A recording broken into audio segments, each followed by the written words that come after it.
जिल्हा परिषद पंचायत समितीच्या निवडणुका चालू असताना सहज तिरवंडी गावातून फिरत असताना जे हनुमान कुस्ती केंद्र तिरवंडी पैलवान महादेव वाघमोडे यांनी छोटीशी अशी गावस्वरूपी मुलांसाठी खेळण्यासाठी व्यायामशाळा उभी केली आणि सहजासहजी आम्हाला त्यांचा फोन आला की आधी भाषण लागतोय माझा मामा, तुम्ही एक 10 मिनिटं विश्रांतीसाठी आमच्या व्यायामशाळेला भेट द्या.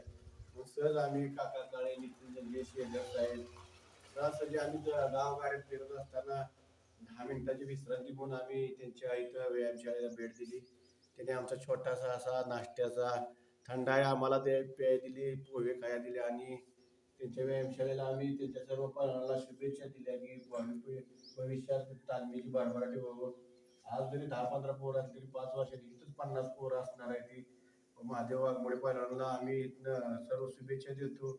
भविष्यात त्यांनी तालमीची अशीच सेवा, पैलवानाची सेवा करावी आणि आम्हाला इथं बोलवल्याबद्दल आम्ही त्यांचं मनापासून आभारी आहे.